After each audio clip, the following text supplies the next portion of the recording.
देवी प्रपन्नार्ति हरे प्रसीद प्रसीद मातार्जगतोऽखिलस्य प्रसीद विश्वेश्वरी पाहि विश्वं तमेश्वरी देवी चराचरस्य। वैशंपायन ऋषि कहते हैं, हे वेद व्यास जी, आपने बड़ी कृपा करके मुझे कामाख्या देवी के महात्म्य को श्रवण कराया है। मैं और भी कामाख्या देवी के महात्म्य को श्रवण करना चाहता हूँ। वहाँ पर भगवान शंकर की बिल वृक्ष की, तुलसी पत्र की और आंवले के वृक्ष की पूजा से क्या फल प्राप्त होता है। जहाँ कहीं आंवला, तुलसी और बिल वृक्ष तीनों एक साथ विराजमान हो, उस स्थान का क्या महत्व है, मैं ये आपसे जानना चाहता हूँ। आप कृपा करके मुझे बताइए। वेद व्यास जी कहते हैं, हे वैशंपायन ऋषि, आपने बड़ा सुंदर प्रश्न किया है, जो आप कामाख्या देवी के महात्म्य को श्रवण करना चाहते हैं। आप ध्यान मग्न होकर के सुनिए। वैशाखस्य तृतीयायां तत्र संपूज्य चंडिकां यो जपोत परमं मंत्रं तस्य कोटि गुणोत्तमं जयते समोत्पुण्यं नै पुनर्जन्म विद्यते। शिवरात्रि चतुर्दश्यां रात्रौ संपूज्य शंकरं सर्वतीर्थमये तस्मिन् क्षेत्रे देवादिदुर्लभे उपोष्ये नियतो भूत्वा प्रहरे प्रहरे नरहे। श्री वेद व्यास जी कहते हैं, भगवती कामाख्या के शक्ति पीठ में जो व्यक्ति वैशाख मास की तृतीया तिथि को यानी अक्षय तिथि को भगवती चंडिका का पूजन करके उनका श्रेष्ठ मंत्र का जप करता है, ओम ह्रौं ऐं श्रीं क्लीं श्रीं बगलानने मम रिपु नाश्य नाश्य मम ऐश्वर्याणि देहि देहि इत्यादि इस मंत्र का जप करता है, तो उसके करोड़ों गुणा अधिक पुण्य उसको प्राप्त होकर के माँ भगवती उसके ऊपर प्रसन्न हो जाती है और उसका पुनर्जन्म नहीं होता है। चतुर्दशी तिथि को शिवरात्रि के दिन जो कामाख्या में स्थित भगवान शिव की आराधना करता है और कामाख्या देवी जो साक्षात भगवान शिवा है, जो भगवती शिवा है, उसका अर्चन करता है, उनका पूजन करके देवताओं के लिए भी दुर्लभ सर्वतीर्थ रूप भगवती कामाख्या के उस शक्ति पीठ में उपवास करके प्रत्येक प्रहर में सदा वहाँ स्थिर रहकर और भक्ति पूर्वक मेरी उपासना करके पूजा करनी चाहिए। सैकड़ों अश्वमेध यज्ञ करने से जो फल प्राप्त होता है उससे भी 100 गुना ज़्यादा फल काम रूप यानी कामाख्या तीर्थ में भगवान शिव कहते हैं कि मेरा अर्चन करने से उसको पुनः प्राप्त हो जाता है और उसका पुनर्जन्म नहीं होता है। कुरुक्षेत्र में करोड़ों गायों के दान करने से जो पुण्य मिलता है उससे भी अधिक पुण्य कामाख्या में भगवान शिव का शिवरात्रि में पूजन करने से और कामाख्या देवी का जप करने से प्राप्त हो जाता है। भक्ति पूर्वक जो मनुष्य भगवान शिव कहते हैं, वेद व्यास जी वैशंपायन ऋषि को बता रहे हैं कि भक्ति पूर्वक कामाख्या तीर्थ में जो एक बिल्व पत्र जो 3 पत्तों वाला होता है मुझे अर्पण कर देता है, वह मुक्ति को प्राप्त करता है। इसमें संदेह नहीं है, इसमें संदेह नहीं है और यह अटल सत्य है, अटल सत्य है। स्वर्ण पुष्प सहस्रेश्चे मणिमाग्निक्य संचये अनर्घैर्त्रैरभ्यर्चान तथा प्रीतिकारिका यथा प्रीतिकरं विलपत्रं मम महामुने विलमूले प्रपूज्याते शंकरम लोक शंकरम। और हे महामुने, हजारों स्वर्ण पुष्पों के द्वारा मेरा पूजन करने से, मुझे अर्पण करने से, मणि माणिक्य के समूह को मुझे अर्पण करने से तथा और भी मूल्यवान रत्नों द्वारा मेरा पूजन करने से जो पुण्य मिलता है उससे भी हजारों सैकड़ों गुना पुण्य एक विल वृक्ष, एक विल पत्र जो 3 दल वाला है, मुझे समर्पण करने से उसे प्राप्त हो जाता है और उसे सुरत्व भी प्राप्त होता है। विल वृक्ष के मूत में, विल वृक्ष के मूल में उत्तमोत्तम तीर्थों का वास होता है और वहाँ भगवान शंकर की विल पत्र से पूजा करने से महापातकों का नाश हो जाता है। वेद व्यास जी कहते हैं, हे वैशंपायन ऋषि, सभी लोकों के कल्याण के लिए सर्वलोकेश्वर ब्रह्म स्वरूप साक्षात रुद्र यानी विल वृक्ष के रूप में पृथ्वी पर स्थित हैं। इसलिए विल वृक्ष का मूल महापातकों का नाश करने वाला है। हे महामुने, गंगा, गोदावरी, काशी, गया तीर्थ और कुरुक्षेत्र, सरस्वती, यमुना, नर्मदा आदि नदियों में स्नान करने से और उनमें भगवान शिव पर विल पत्र चढ़ाने से जो फल प्राप्त होता है उससे भी हजारों गुना फल कामाख्या तीर्थ में शिवरात्रि को भगवान शिव की आराधना, उपासना और जप करने से प्राप्त हो जाता है। ऐसा जानना चाहिए। यस्तु बिल्वतरो मूले देहं त्यजति मानवः सेयाति परमं सौख्यम पदम ब्रह्मादि सुदुर्लभम। जो मनुष्य विल वृक्ष के नीचे देह का त्याग कर देता है वह परम आनंद और ब्रह्मादि देवताओं के लिए भी जो दुर्लभ होता है वह पद उसको प्राप्त होता है। वह विल वृक्ष पुण्यात्मा, विल वृक्ष पुण्य प्रदान करने वाला होता है। उसके सभी पापों का नाश करके उसे संसार के बंधनों से मुक्त कर देता है। विल वृक्ष भगवान शंकर को बहुत प्रिय है और ये विल वृक्ष साक्षात भगवान शंकर का ही स्वरूप है। हे मुने, विल पत्र के तथा अन्यत्र जहाँ कहीं भी भगवान शिव के लिए महाप्रीति कारक होते हैं वही पुण्य क्षेत्र काम रूप में विशेष प्रिय होते हैं। ऐसा जानना चाहिए। हे मुने, आपसे अन्य क्या कहूँ, माँ भगवती कामाख्या के शक्ति पीठ से बढ़कर महापुण्य प्रदान करने वाला दूसरा कोई स्थान नहीं है। चैत्र मास के शुक्ल पक्ष की अष्टमी तिथि को कामाख्या तीर्थ में ब्रह्मपुत्र नदी में स्नान करके उस जल से जो व्यक्ति भक्ति पूर्वक जगदम्बिका कामाख्या की पूजा करता है वह संसार के समस्त बंधनों से मुक्त हो जाता है। सर्वदेवमयी भगवती पूर्णा जहाँ साक्षात पुण्यतमा है, सर्व तीर्थ में ब्रह्मपुत्र नद भी पुण्यप्रद और दुर्लभ है। महापुण्यदायी अष्टमी तिथि भी परम दुर्लभ है। इसलिए चैत्र मास के शुक्ल पक्ष की अष्टमी तिथि को ब्रह्मपुत्र नदी में स्नान करके कामाख्या देवी की आराधना करने से जो फल प्राप्त होता है उसे मैं तुम्हें बताता हूँ। भगवती कामाख्या के उस शक्ति पीठ में जो व्यक्ति भक्ति पूर्वक स्नान करके ब्रह्मपुत्र नदी में वह भगवती की आराधना करता है उसके सभी पितर निर्विकार ब्रह्मलोक को चले जाते हैं। उनको ब्रह्मलोक प्राप्त होता है जहाँ से फिर लौट करके वापस नहीं आना पड़ता है।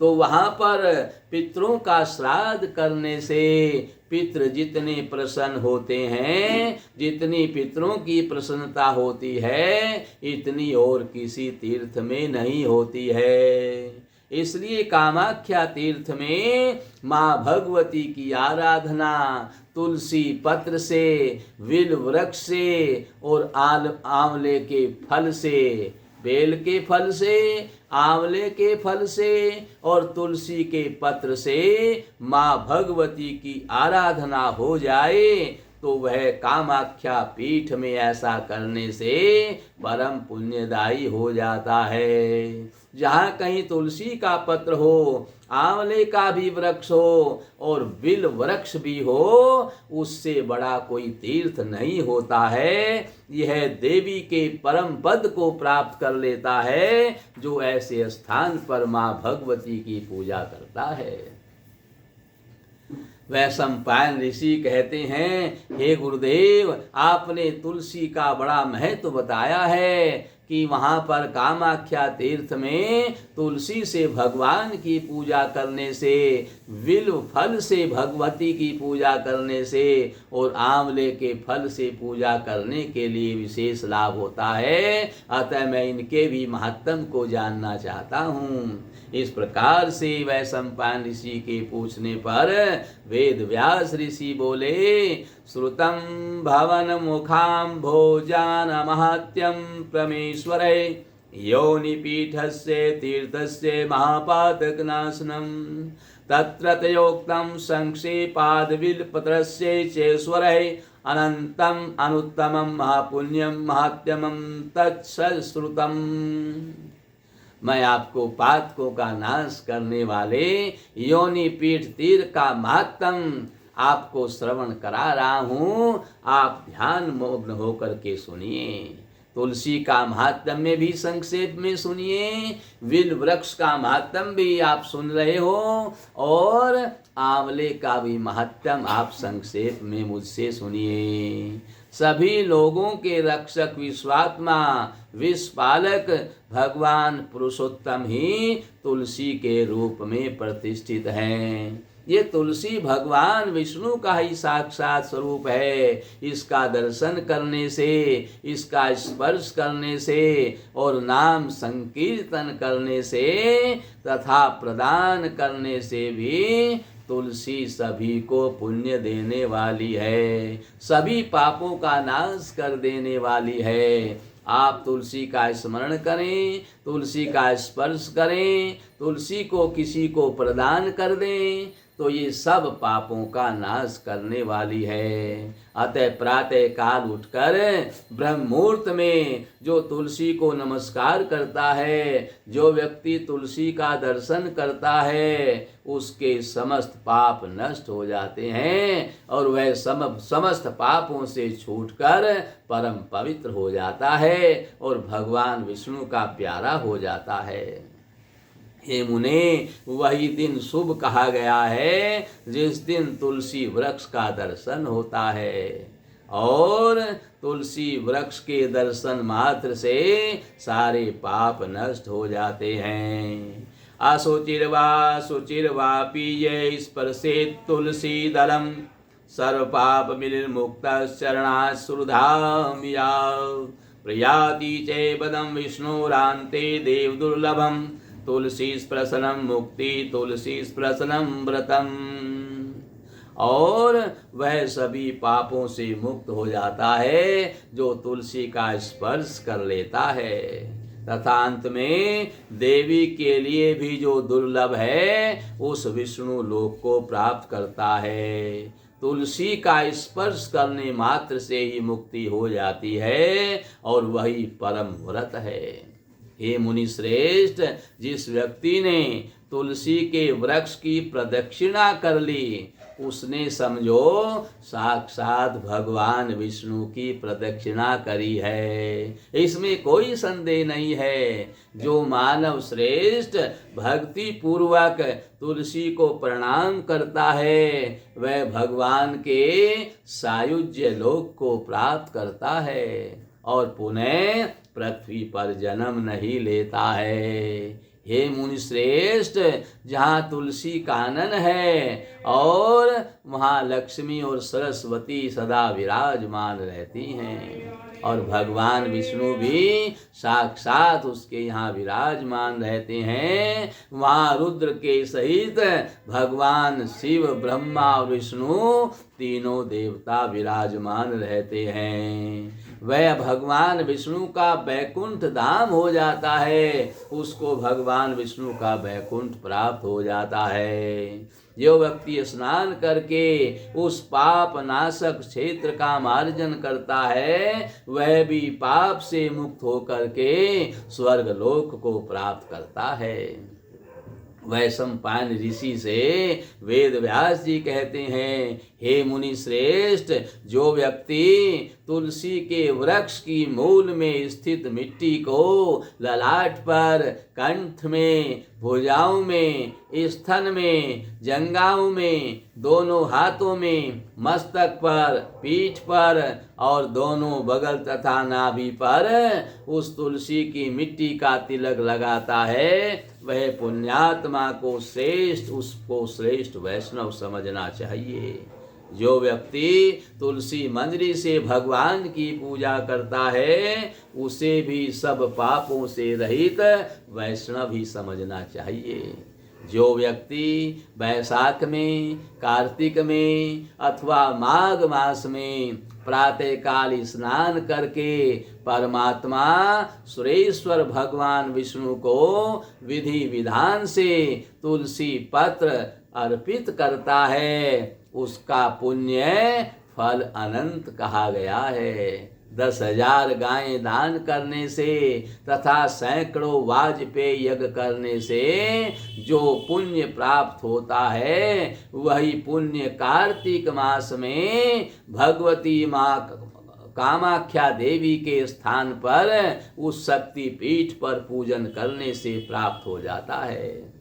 जो तुलसी कानन में भगवान विष्णु की पूजा करता है, वह महाक्षेत्र भगवती कामाख्या के पीठ में की गई पूजा का फल प्राप्त कर लेता है। बुद्धिमान व्यक्ति को तुलसी पत्र रहित कोई पुण्य कार्य नहीं करना चाहिए। यदि कोई करता है तो उसका फल उसे नहीं मिलता है। तुलसी पत्र से रहित संध्या वंदन कालातीत संध्या की तरह निष्फल हो जाता है। तुलसी कानन के मध्य में तरणों अथवा वलकल वृंदों से भी भगवान विष्णु के मंदिर का निर्माण करके जो उसमें भगवान विष्णु को स्थापित करता है तथा उनकी भक्ति में निरंतर रहता है, वह भगवान विष्णु के सारूप्य मुक्ति को प्राप्त कर लेता है। इतना फल तुलसी का कहा गया है। और जो वहाँ पर विल वृक्ष भी हो और आंवले का वृक्ष भी हो, तब तो कहना ही क्या है।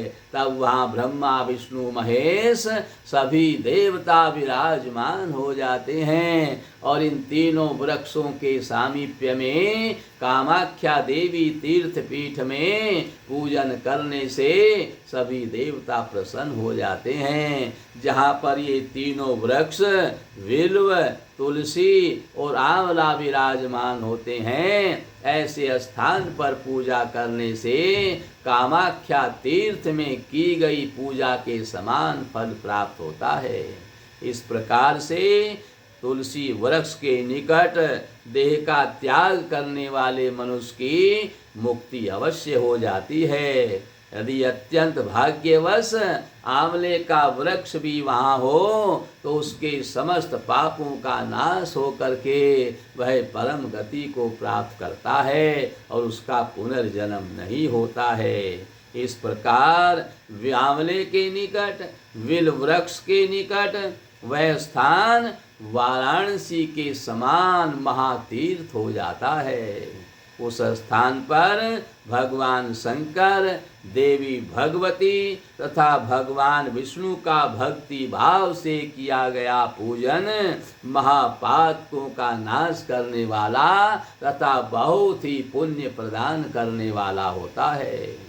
इसलिए भगवान शंकर को उस स्थान पर जो बिल्व पत्र प्रदान कर देता है, 3 पत्तों वाला बिल्व पत्र जो भगवान शंकर को इन तीनों वृक्ष के नीचे प्रदान कर देता है, उसका पुनर्जन्म नहीं होता और वह सायुज्य लोक को, भगवान का जो उत्तम लोक है, उसको प्राप्त करता है। हे महामते, तथा विष्णुं च संपूज्य तुलस्यामलकीदले प्रियाति विष्णु सायुज्यं सत्यमेव महीयते। तत्रैकं बिल्वपत्रं यो महेश्यात् वैष्णवे देव्ये या प्रदाति सोऽपि पापमुदिच्यते।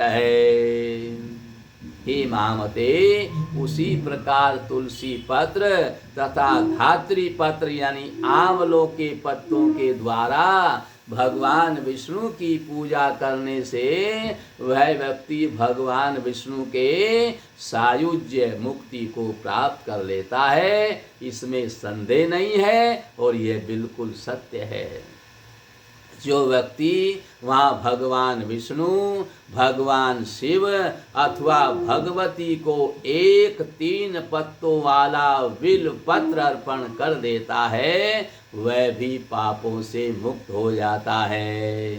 मनुष्य वहाँ प्राण त्याग कर उस क्षेत्र के प्रभाव से मोक्ष को प्राप्त करता है तथा उसका पुनर्जन्म नहीं होता है। और इस प्रकार से जहाँ पर बिल्व वृक्ष, आंवले का वृक्ष और तुलसी का वृक्ष होता है, उससे बड़ा कोई तीर्थ नहीं होता है। इसलिए हमें बार बार ऐसे स्थान पर पूजा करनी चाहिए। यहाँ पर भगवान शंकर की पूजा करने से अनंत गुणा पुण्य प्रदान होता है। माँ भगवती की पूजा करने से मोक्ष प्राप्त हो जाता है और भगवान विष्णु की पूजा से हमें सायुज्य मुक्ति प्राप्त होती है। इस प्रकार से पूजा करने से इन तीनों वृक्षों के सामीप्य में कामाख्या तीर्थ में पूजा करने से हमारे पितर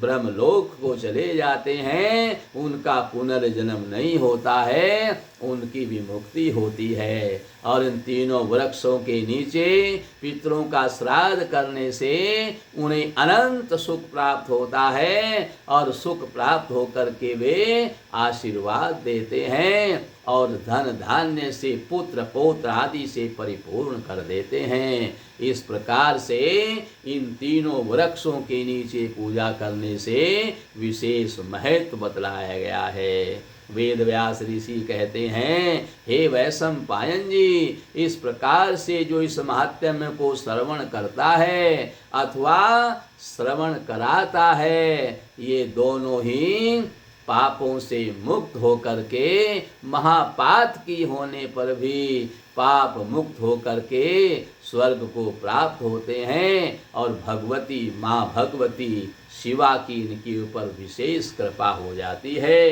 बोलो सच्चे दरबार